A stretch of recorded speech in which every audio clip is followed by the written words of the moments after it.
DJ बजैबै रे कि छौरी के नचैबै रे त पार्टी मनैबै रे। धमाका रिकॉर्डिंग स्टूडियो किशनगंज। डीजे बजैबै रे कि छौरी के नचैबै रे त पार्टी मनैबै रे। डीजे बजैबै रे कि छौरी के नचैबै रे त पार्टी मनैबै रे। कि अइले नया साल सगरे करबै बवाल गाँवों में धमाल मचैबै रे। कि डीजे बजैबै रे कि छौरी के नचैबै रे त पार्टी मनैबै रे। डीजे बजैबै रे कि छौरी के नचैबै रे त पार्टी मनैबै रे। धमाका रिकॉर्डिंग स्टूडियो किशनगंज।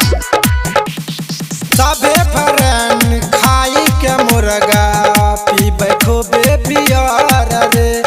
मालो के फोन लगाई के बोलबै हैप्पी न्यू ईयर रे हैप्पी न्यू ईयर रे। सबे फ्रेंड खाई के मुर्गा पीबै खूबे बियर रे। मालो के फोन लगाई के बोलबै हैप्पी न्यू ईयर रे। मॉडल मंगवाई के रे डांस कराई के रे जनता सब के देखैबै रे। कि डीजे बजैबै रे कि छौरी के नचैबै रे त पार्टी मनैबै रे। डीजे बजैबै रे कि छौरी के नचैबै रे त पार्टी मनैबै रे। धमाका रिकॉर्डिंग स्टूडियो किशनगंज। केतनो छौरा के भे गेलै पिछले साल में सगाई रे। साली सबके दैले जैतै नया साल के बधाई रे नया साल के बधाई रे। केतनो छौरा के भे गेलै ओकरा पिछले साल में सगाई रे।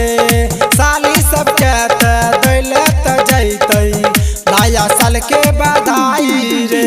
कि राइटर विक्की 20 साल खुशी में बीतई साल भोजपुरी अरविंद के गाना बजैबै रे।